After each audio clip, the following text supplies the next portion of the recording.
setelah mendengar cerita Ibu Putri, apakah saat itu juga terdakwa langsung berpikir untuk minta bantuan atau minta penjelasan ke salah satu ajudan? Saya minta pertanggungjawaban ajudan dulu, karena saya harus menanyakan dulu kejadian itu ke mereka. Tadi saudara terdakwa mengatakan di sidang ini bahwa menanyakan kepada RR untuk membackup, apa betul demikian ya? Betul. Terus kemudian kalau Joshua melawan, benar terdakwa mengatakan apakah terdakwa Ricky siap menembak? Betul. Terhadap RR juga benar terdakwa menyatakan siap menembak? Betul. Apa yang menjadi dasar pemikiran saudara terdakwa sehingga mengatakan apakah terdakwa saudara Ricky dengan Richard untuk menyatakan sikapnya siap menembak itu?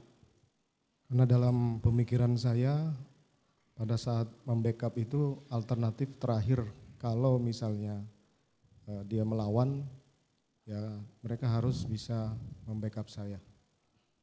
Apa alasan saudara kenapa harus meminta di backup oleh RR ataupun Ricky dengan Richard, sementara terdakwa sendiri adalah waktu itu masih seorang anggota polisi dan memiliki senjata? Salah satu fungsi dan tugasnya ajudan serta anggota yang mengikut saya adalah membackup saya apabila ada yang saya butuhkan terkait dengan kejadian ini. Oh, hanya seperti itu.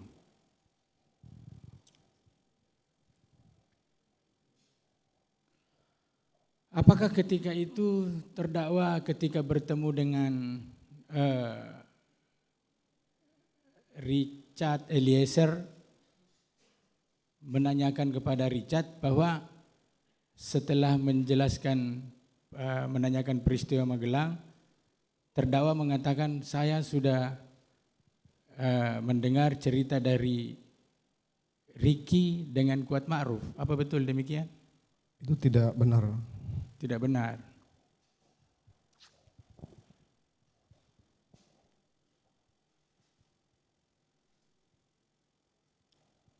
Tadi saudara terdakwa menjelaskan, mengatakan bahwa menceritakan skenario di Duren 3. Apakah cerita skenario ini saudara juga terdakwa juga jelaskan di Saguling? Tidak. Tidak. Jadi yang saudara jelaskan kepada Richard ketika meminta bantuan itu seperti apa? Hanya seperti saya jelaskan kepada Yang Mulia tadi.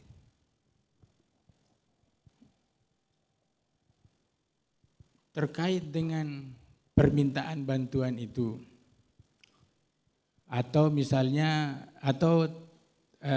minta pernyataan sikapnya si Richard Eliezer,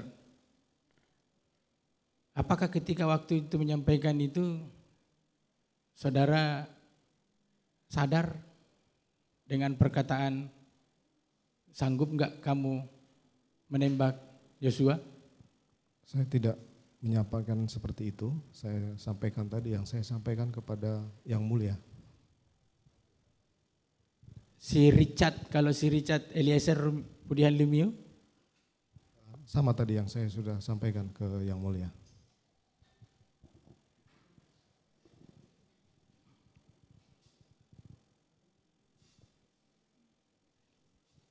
Ketika saudara berada di Duren 3, keterangannya si Azam Dromer sama si Prayogi mengatakan mendengar deringan telepon ketika terdakwa menuju ke Duren 3.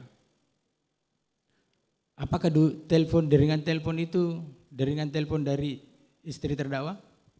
Tadi saya sudah jawab pertanyaan Yang Mulia, bukan. Bukan. Pada saat terdakwa sampai di Duren 3 dan terdakwa turun dari mobil. Terus senjata atau pistol jatuh. Itu pistol yang jatuh itu warnanya apa? Hitam, ada birunya, ada hijaunya. Hitam, ada birunya, ada hijaunya. Ada hijau, bukan biru. Ada hijaunya.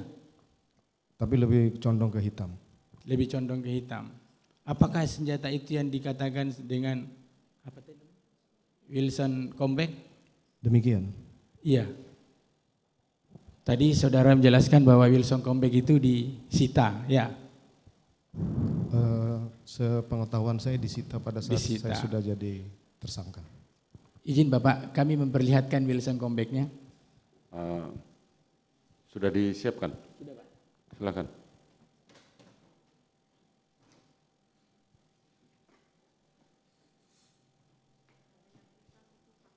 Tadi saudara menjelaskan warna hitam. Apakah ini yang dikatakan Wilson Combat itu? Ini disita dari posko yang mulia. Bukan yang ini. Bukan yang ini yang Wilson Combat itu? Bukan.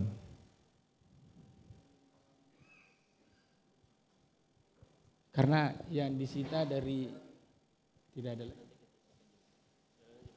Udah ada. Sambil. Mohon maaf, itu disita pada saat saya sudah di dalam tahap. Silakan lanjutkan yang lain dulu sambil mencari. Ketika terdakwa masuk ke dalam rumah,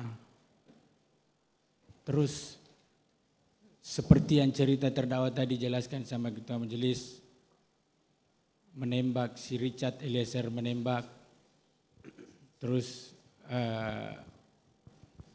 saksi melihat, terdakwa melihat Richard menembak sampai ke depan. Ketika itu senjata Wilson Combat itu saksi taruh di mana? Terdakwa taruh di mana? Masih saya taruh di saku kanan. Masih taruh di saku kanan. Demikian. Apakah Wilson Combat itu digunakan juga untuk menembak ketika itu? Tidak saya gunakan. Tidak. Menurut keterangan Richard Eliezer, terdakwa ketika selesai terjadi penembakan itu, terdakwa mengatakan periksa handphonenya. Apa benar demikian? Saya tidak pernah menyampaikan hal seperti itu.